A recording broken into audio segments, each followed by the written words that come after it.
반갑습니다.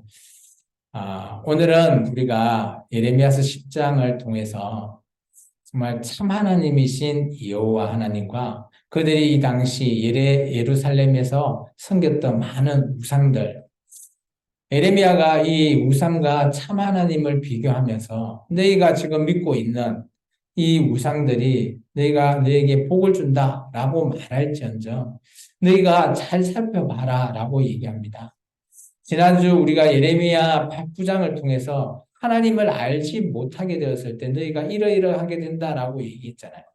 그것을 통해서 그들이 보지 듣지 않다 보니까 이제 그렇다면 너희가 정말 원하고 믿는 너희가 믿는 신들, 우상들 그것이 어떤 존재인가 내가 파헤쳐 주겠다라는 거죠. 우리도 세상에 지금 우리 현재도 그죠? 여호와 하나님을 믿는 기독교인 뭐 다른 종교들도 있겠죠. 기독교인도 있고요. 그리고 다른 종교들을 믿는 그죠? 다른 신들을 믿는 종교들도 있습니다. 현실인 우리에게도 살펴보면 한국은 종교의 자유가 있기 때문에 본인이 믿고자 하거나 믿지 않아도 상관이 없는 거예요. 그래서 나는 무교다. 뭐 세상 모든 걸 믿지 않고 나는 나 자신을 믿는다. 라고 할 수도 있습니다. 정말 중요한 것은 그들은 정말 그 가치를 이해하지 못해서 그것을 믿거나 아니면 자기는 믿지 않겠다. 신은 존재하지 않겠다. 라고 그것을 믿는 그런 자들. 우리는 그런 자들을 향해서 교회는 어리석은 자라고 말하고 있습니다.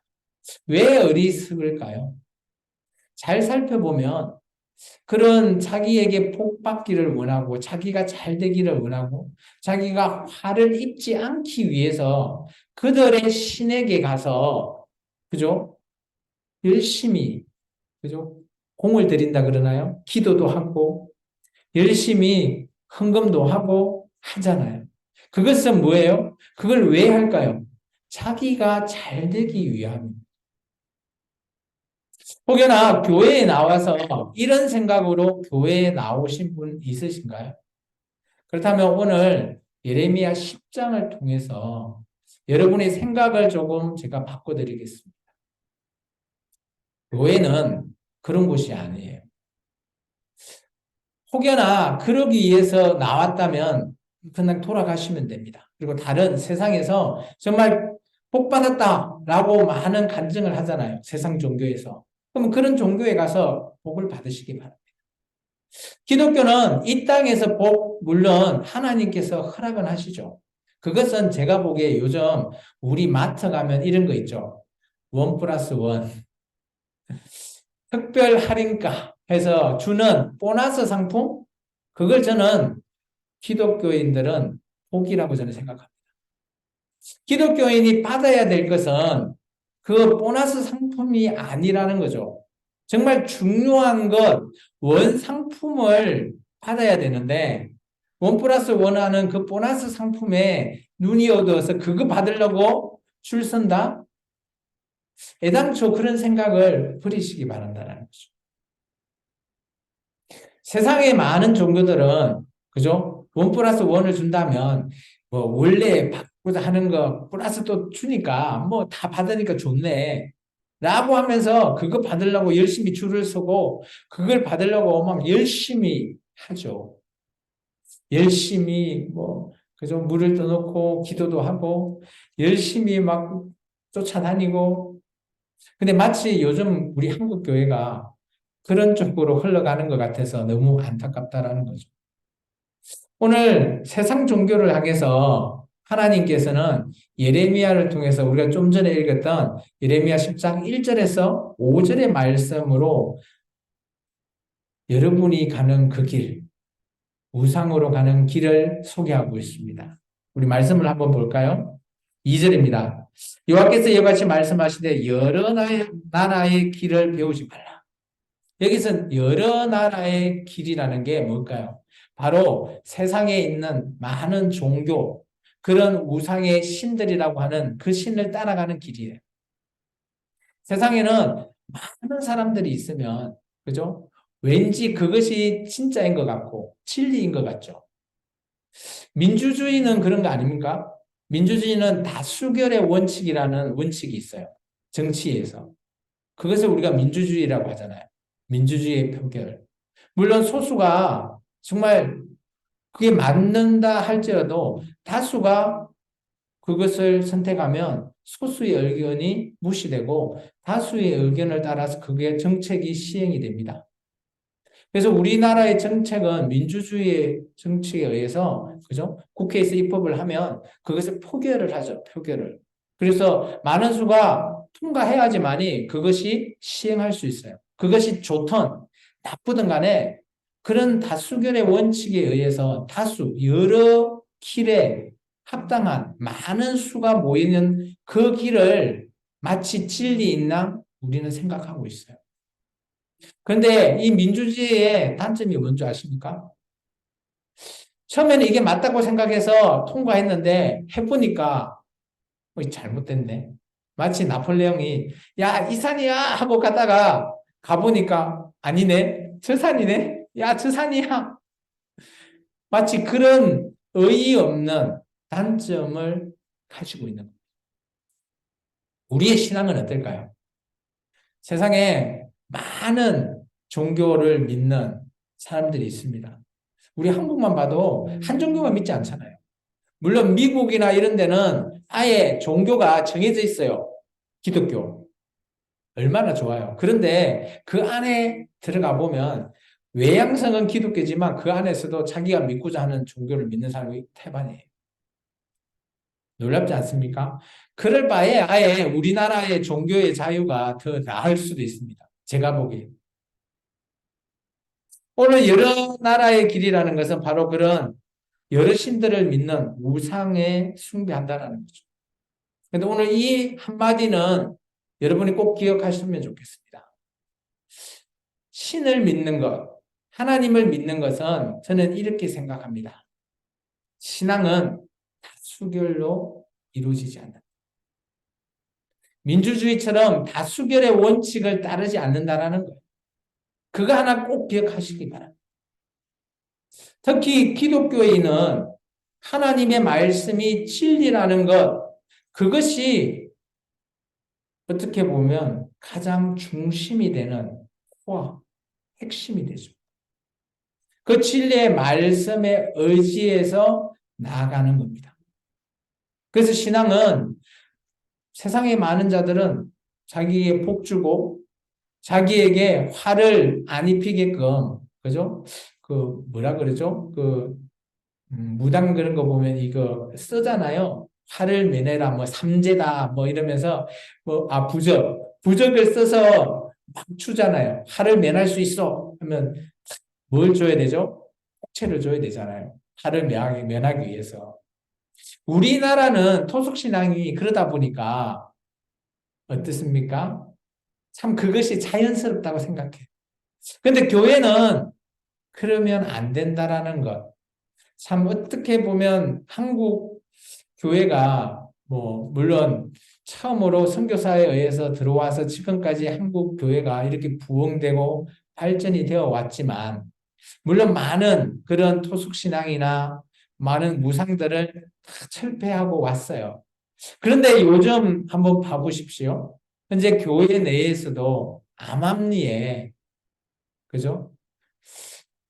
연이 바뀌어서 해가 바뀌면 토종 비결을 보러 가는 그 안에 그냥 10% 이내에 기독교인이 있답니다. 뭐로 설명이 될까요? 마치 습관화되어 있는 듯한 많은 사람들이 그걸 보고 좋아라 하니까 자기도 우리도 한번 봐볼까 궁금해 호기심으로 가는 거죠. 그런 거 하지 마십시오. 우리는 정말 중요한 말씀이 있잖아요. 이 말씀이 성경 안에 고스란히 담겨 있는데 그 가서 토종비결 본들 뭐 몇 분이나 행복할까요? 그게 하루?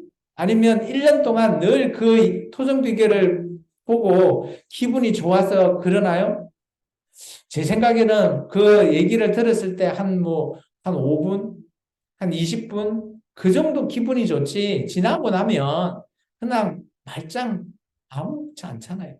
마치 호기심에 의해서 가지 않나요? 그럴 바에 애당초 가지 마시라는 거예요. 왜 그런지 오늘 예레미야 10장에서 말하고 있습니다. 자, 봐보세요. 3절. 여러 나라의 풍습은 뭐라고요? 헛된 것이래요. 여기 풍습에서 나눠주에 뭐라고 되어 있습니다. 풍속. 제가 좀 전에 얘기했던 우리나라 같으면 토속신앙. 이게 마치 무당이 하고 있는 그런 푸닥거리 플러스 또 우리 그 어머니들이 했던 그런 토속적인 그런 신들, 영화 그 신과 함께인가요? 저도 그 영화 참 재밌게 봤는데, 그거 보면 그 집을 지키는 신도 있죠. 그런 거는 어디서 따온 거예요? 우리 사회에 이전부터 있었던 그런 토속 신앙의 풍속이 그대로 남아 있는 거죠. 그런 것 오늘 3절에 뭐라고 합니까? 헛된 거래요. 그런 것 배우지 말래요. 잘 보시면 3절에 봐보면 그런 게 뭐냐? 3절과 4절에 이렇게 얘기하고 있습니다. 살림에서 벤 나무요 기술공의 두 손이 도끼로 만든 것이라. 그들이 은과 금으로 그것을 꾸미고 목과 장도리로 그것을 든든히 하여 흔들리지 않게 한대요. 오늘 이 4절의 말은 어떻게 한번 잘 보면 나무로 만들어 가지고 그게 은과 금을 입혔어요. 도금을 했어요. 그리고 흔들리지 않게끔 딱 세워 놓은 겁니다. 마치 어떤 종교가 떠오르나요? 불교 아닌가요? 부처상?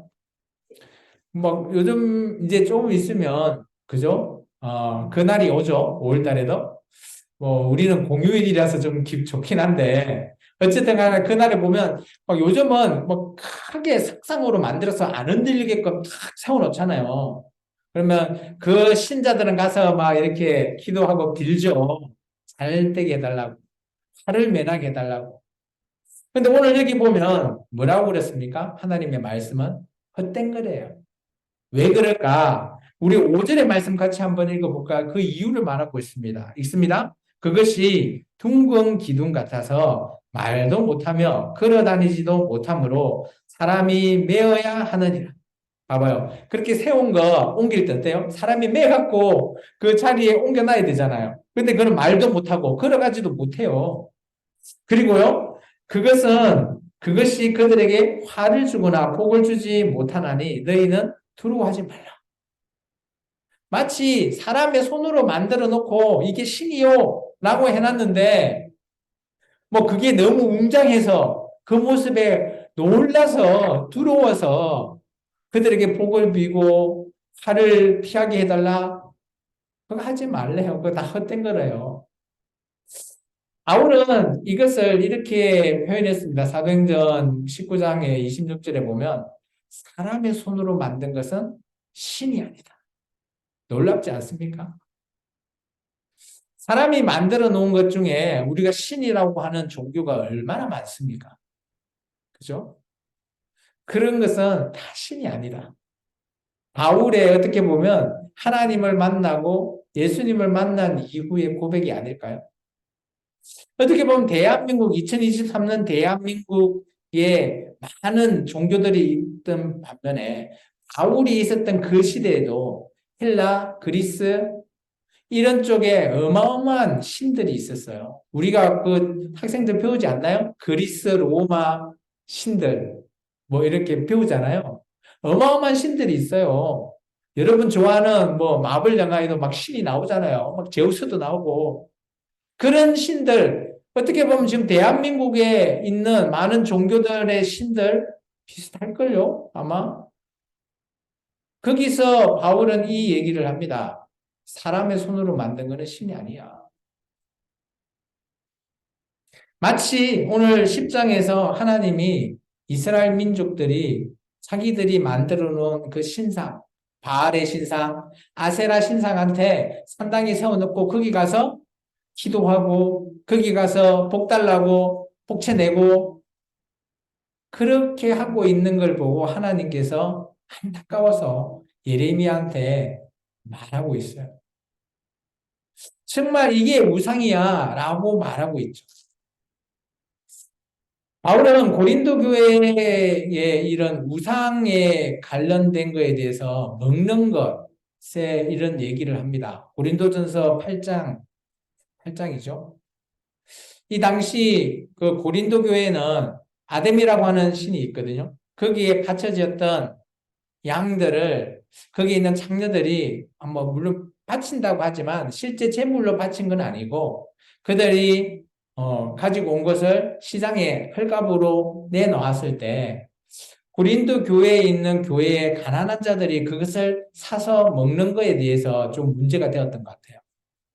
근데 바울은 이렇게 얘기합니다. 우상은 그것도 아니야. 이거 영어로 하면 어떤 줄 아십니까? A, an idol is nothing. 아이돌. 여러분 좋아하는 아이돌 청년들. 아이돌은 nothing이래요. 아무것도 아니랍니다. 그래서 바울은 1차적으로 이렇게 얘기합니다. 그 우상에 바쳐졌던 곡이 아무것도 아니야. 왜냐? 우상이라고 하는 것은 신도 아니야. 정말 우리가 믿는 신은 여호와 하나님 한 분이니까 그 외에는 신이 아니니까 우상이 아니라는 거예요. 그러니까 그것은 뭐 바쳐졌든 뭐든 간에 그냥 음식이지. 그 우상에 바쳐진 건 아무것도 아니라는 거예요. 그러면서 먹으래요. 그런데 만약 여러분이 그 먹고 있는 모습을 여러분의 공동체에서 그 모습을 보고 시험에 들거나 실족하게 될 때, 그럴 때는 그냥 그거 안 먹는 게 낫다라는 거예요. 이게 바울이 말하고자 하는 핵심은 우리나라 제사드리잖아요. 집사님, 옆집에서 제사 드리고 하면 옛날 같았으면 제사 음식 갖다 주잖아요. 먹으라고. 그죠? 먹습니까? 옛날에 먹었죠. 근데 요즘은 어때요? 드세요? 요즘은 안 갖다 주죠. 안 갖다 주기도 하고요. 그죠? 갖다 줘도 안 드시죠? 왜요? 신한테 바쳐져서? 근데 바울은 이렇게 얘기해요. 그거 제사 드린다고 신이 안 오는 거예요. 우리는 조상신이 와서 먹는다는데 신은 하나님밖에 없어요. 한 분밖에 없는 거죠. 그러니까 그것은 들어봤자 그냥 음식이라는 거예요. 우리의 의식이고. 그냥 음식이니까 먹어도 아무 상관없는 거예요. 그래서 오해를 하죠. 이 제사 드려진 음식 나 안 먹어요. 물론 뭐 그렇게 자기의 정체성을 드러내는 것도 좋습니다. 먹는다고 그것이 나쁘다? 아니요. 그다 그건 음식이라는 거예요. 바울의 입장에서 소개한다면. 그런데 뭐 삼자가 저 사람 교회 다니는데 저 뭐 제사 음식 먹었어. 이렇게 뭐 우리 교회를 향한 비방을 한다거나 그런다면 그런 것 때문에 안 먹는 거지. 그건 음식은 음식이잖아요.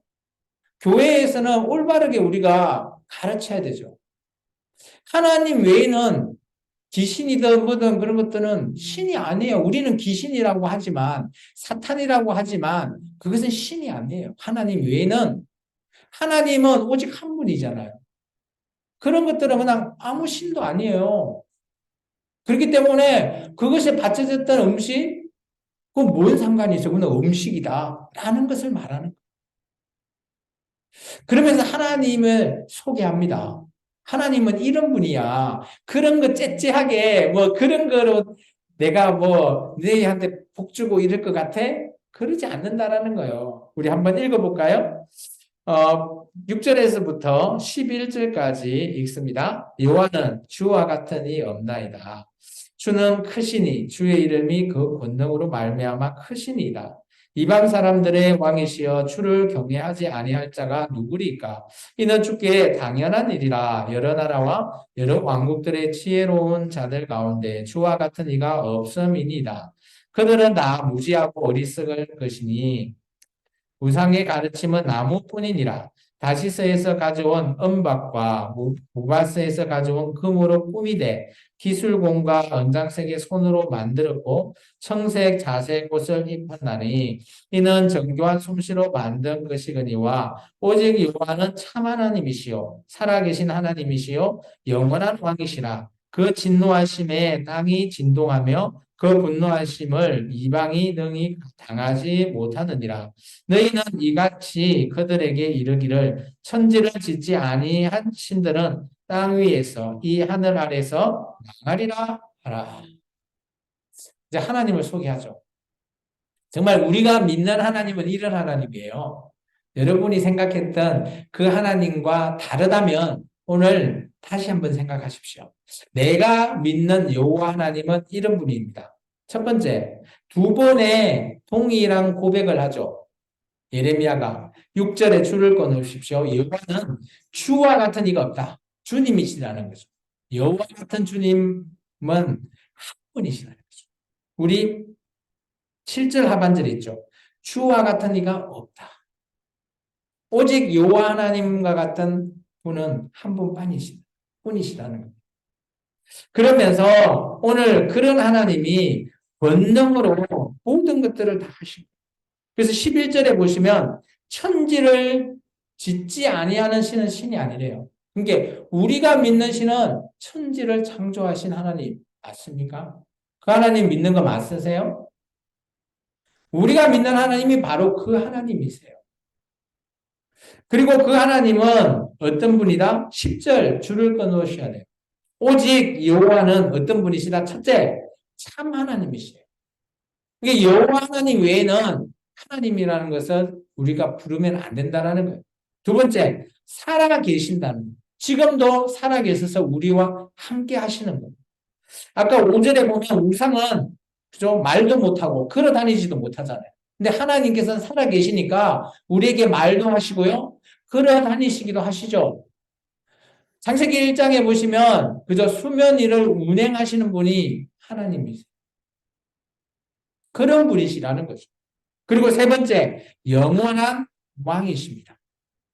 오늘 하나님의 나라의 백성인 우리는 어때요? 이 땅에서 영원히 그죠? 우리의 왕이 되시는 분이에요. 그래서 나중에 우리가 요한계시록에 보시면 백보자 심판 앞에 때 왕이신 하나님께서 우리를 심판하십니다.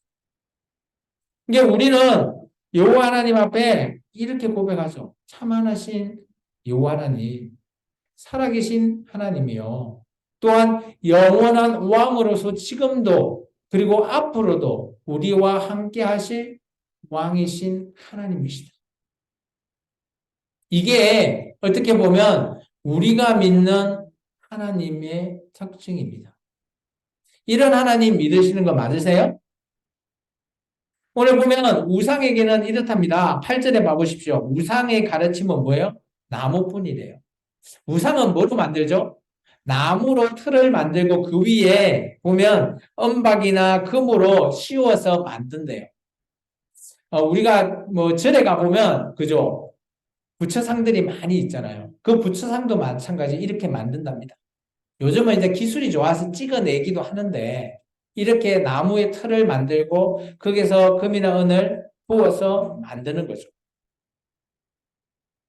오늘 여호와 하나님의 권능에 대해서 말하고 있습니다. 우리 12절부터 16절까지 읽어보겠습니다. 여호와께서 그의 권능으로 땅을 지으셨고 그의 지혜로 세계를 세우셨고 그의 명철로 하늘을 휘셨으며 그가 목소리를 내신즉 하늘에 많은 불이 생겨나니 그는 땅 끝에서 구름이 오르게 하시며 비를 위하여 번개치게 하시며 그 곳간에서 바람을 내시거늘 사람마다 어리석고 무식하도다 언장이마다 자기의 조각한 신상으로 말미암아 수치를 당하나니 이는 그가 구워 만든 우상은 거짓이요 그 속에 생기가 없음이라 그들의 것은 헛것이요 망령되이 만든 것인즉 징벌하실 때 멸망할 것이나 야곱의 분깃은 이같이 아니하시니 그는 만물의 조성자요 이스라엘은 그의 기업의 지파라 그 이름은 만군의 여호와시니라. 비교를 하고 있죠. 우상과. 14절에 보면 사람들이 만든 조각한 신상이나 부어 만든 신상, 우상에는 뭐가 없다고요? 14절 하반절에 줄을 끊어 보세요. 그 안에는 뭐가 없어요? 생기가 없다는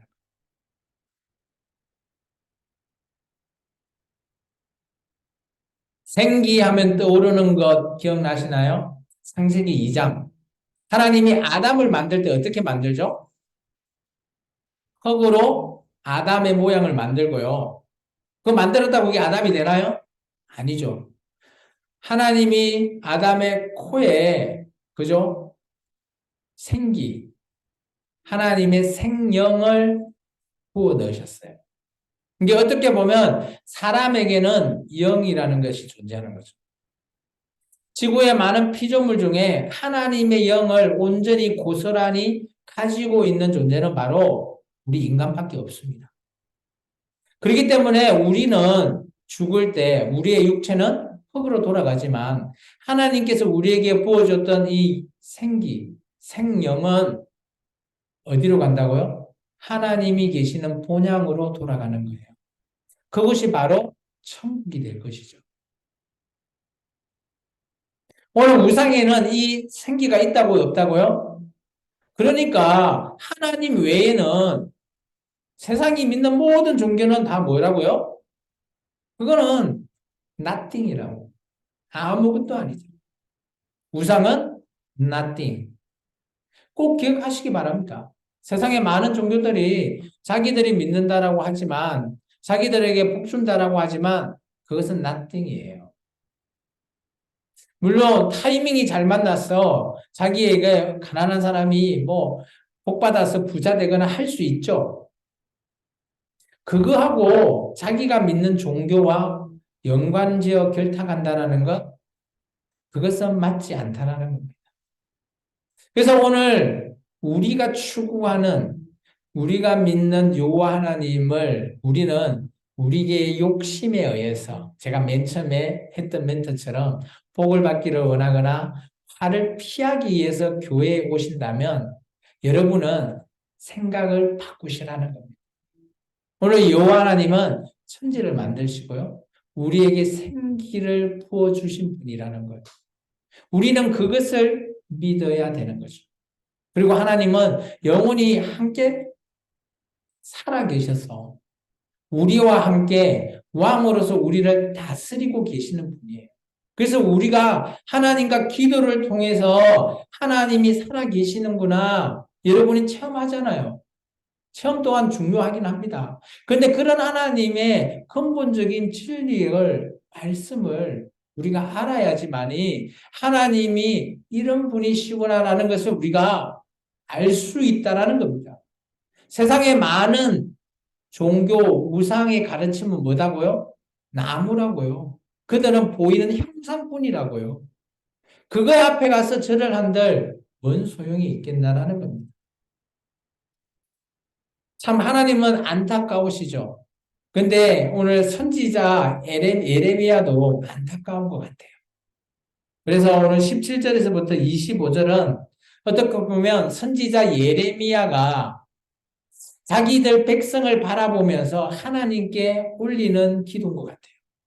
우리 같이 한번 읽어볼까요? 17절에서부터 25절입니다.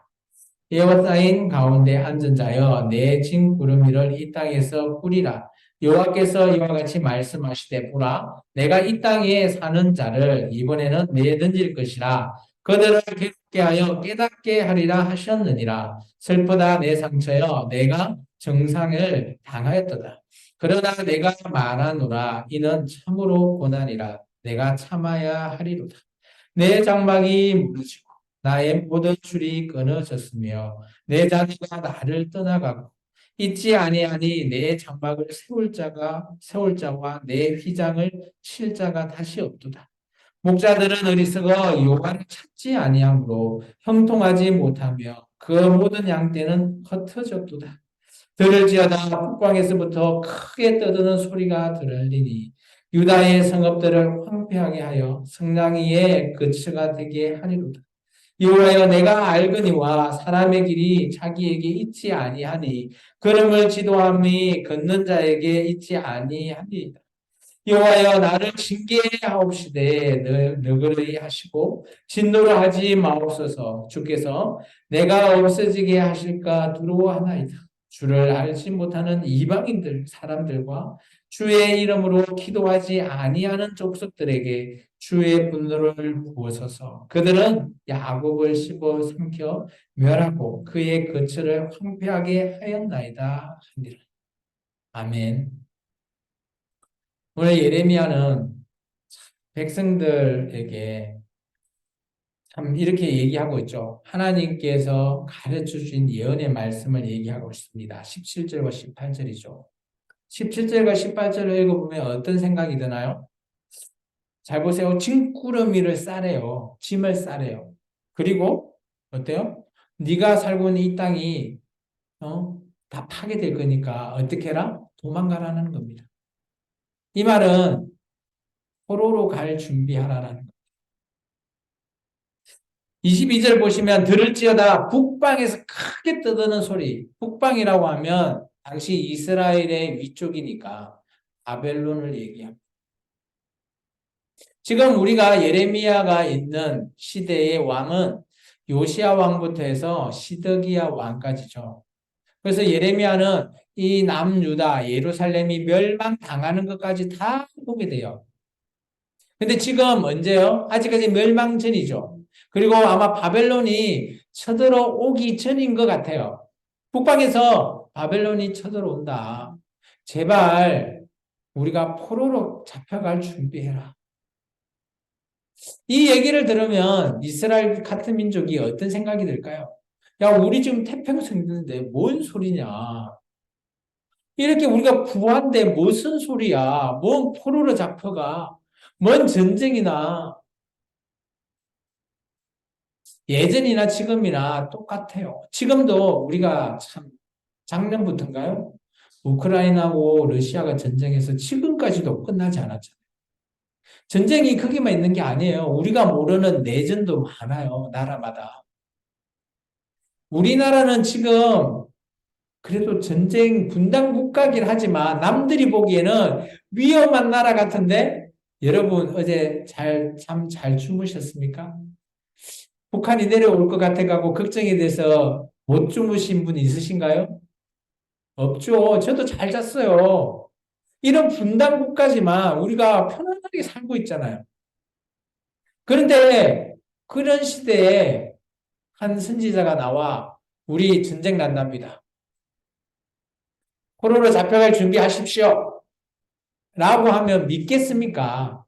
아무도 안 믿죠. 야, 그 소리 하지 마. 욕하지 마. 입 닫어. 그러지 않겠습니까? 그런 백성에게 선포한 선지자가 그 백성을 향해서 어떤 생각이 들까요? 저는 딱 이 단어 하나인 것 같아요. 19절 앞에 한 단어 있죠. 같이 읽어볼까요? 슬프다. 이 선지자가 자기의 그런 백성을 보고 슬프대요. 이들이 너무 어리석대요. 21절 보면 목자들, 여기는 지도자들이거든요. 지도자들이 어리석어서 하나님을 찾지 아니하고 형통하지 못해서 모든 양떼, 이 백성들을 뿔뿔이 흩어지게 만드는구나. 포로로 잡혀가게 되는구나. 예레미야 선지자 혼자만이 하나님의 이 메시지를 정확하게 이해하고 깨달아서 오늘 말하고 있는데 이 말을 듣는 자가 아무도 없는 겁니다. 이 선지자가 선포는 했지만 그 말을 아무도 들으려고 하지 않으니 그 마음이 오죽하겠습니까? 처음에는 화가 나기도 하겠죠. 근데 나중에는 슬픈 거예요. 이 말 안 들으면 이 백성들 다 죽을 건데. 우리가 전쟁의 폐해가 얼마나 심한 줄 아시죠? 우크라이나 전쟁 봤을 때 우크라이나 막 사람들 죽어나가고 물론 뭐 터키에 그 지진 나가지고 막 참 정말 안타까운 거는 지진이 나서 참 이제 이게 폭삭 내려앉았잖아요. 근데 아버지가 딸이 그게 앉아서 손을 잡고 있는 그 모습 여러분 본 기억이 있을 겁니다. 너무 슬프더라고. 정말 전쟁이 나면 이런 모습이 우리가 상상도 못한 슬플 수밖에 없는 그런 상황이에요. 오늘 예레미야가 자기 백성을 보고 야, 이렇게 안 믿어주고, 이렇게 안 따라주는데, 여러분이 저 다 죽을 수밖에 없는데, 자기 백성이니까 자기 친척도 있을 거고, 자기하고 잘 아는 또 지인들도 있을 거고, 이 사람들 다 죽는 거를 자기 눈으로 봐야 되는데, 기쁠까요? 슬플 수밖에 없죠. 그러면서 도저히 안 돼서 예레미야가 하나님 앞에 기도하죠. 23절입니다. 하나님도 아시죠? 우리 사람의 길은 우리가 자신이 한다고 한들 우리대로 뜻대로 안 됩니다. 오직 우리의 길을 주관하시는 분은 바로 하나님이십니다. 라고 고백을 하고 이렇게 얘기합니다. 24절. 하나님, 나를 징계하옵시되. 그러면 어때요? 이 이스라엘 백성이 멸망당할 걸 알고 있는 거죠. 하나님의 징계라는 것 알고 있습니다. 징계하시는 것 맞습니다. 인정하고요. 그리고 너그럽게 하시고 진노로는 하지 마세요. 당연히 우리는 징계를 받을 수밖에 없는 백성입니다. 그렇지만 하나님이 징계는 하시되 긍휼함을 주시옵소서. 예수님이 제자들 앞에서 산상수훈할 때 긍휼이라는 단어를 쓰잖아요. 긍휼. 참 긍휼함을 우리가 받지 않으면 우리는 어떻게 될지 그것도 모릅니다. 그리고 예레미야가 정말 하나님을 알지 못하는 지금 북방에서 내려오는 저 이방 민족들, 하나님께 기도하지 않는 저자들, 우리 징계 당연히 받는 건 맞는데 그들도 같이 징계해달라 라고 기도합니다. 자, 오늘 예레미야 10장의 말씀을 이제 정리할까 합니다. 예레미야 10장의 말씀은 우상의 길과 하나님의 길을 비교해 줬어요. 왜냐? 하나님을 계속 소개하고 있는데 하나님을 말을 들으려고 하지 않는 그 백성들. 야, 너희가 믿는 우상은 이런 존재야. 그런데 우리가 믿는 하나님, 여호와 하나님은 이런 분인데 그래도 안 돌아올래? 라고 비교해 줬죠. 그렇지만 이 어리석은 백성들은 하나님을 알려고도 하지 않고 그냥 멸망의 길로만 걸어갑니다. 이를 선지자 예레미야가 얼마나 슬픈지 아마 예레미야가 하나님 앞에 슬프다고 기도한 그 모습을 하나님이 들으시고 하나님은 얼마나 더 슬플까요? 정말 우리가 이 성경의 말씀을 볼 때 물론 지금 당장 이 말씀을 우리에게 적용한다? 저는 그러지 않다고. 이 말씀이 이 당시에 어떤 상황으로 쓰여졌는지를 먼저 이해가 되면 정말 그 속에 있는 하나님의 심정도 우리가 읽을 수 있기 때문이죠. 우리의 기도가 우리의 욕심을 발할 수 있다고 저는 여겨집니다. 당연하긴 하지만 그래도 우리가 하나님을 안다면 하나님을 위한 하나님을 뜻하는 그 일에 우리가 함께해야 되지 않겠습니까? 오늘 어리석은 이스라엘 백성의 모습을 바라본 저 예레미야가 정말 애잔해하면서 슬프다. 정말 가슴을 치면서 기도한 듯이 오늘 우리도 우리나라를 위해서 우리도 기도해야 됩니다. 지금 우리나라의 정세가 참 힘들어요. 우리가 뽑았든 안 뽑았든 우리나라의 대통령 위정자들이 어차피 우리나라를 이끌어가고 우리는 그 안에 포함되어 있는 같은 백성이잖아요. 그렇다면 우리는 기도해야 됩니다. 오늘 예레미야가 말하고 있을 때 들으려고 하지 않는 저 백성같이 우리가 기도 안 해. 이러지 마시고 정말 힘들고 어려울 때 모여서 기도한다면 하나님의 긍휼하심이 우리에게 임할 줄 믿습니다. 오늘 이 말씀을 통해서 우리가 믿는 하나님 앞에 우리가 나아간다는 것, 우리의 신앙의 기본기를 다시 한 번 더 잘 닦고 언제나 겸손하게 하나님 앞에 설 수 있게끔 여러분이 그런 긍휼하심으로 기도하는 저와 여러분이 되기를 주의 이름으로 축원합니다. 기도하겠습니다. 주님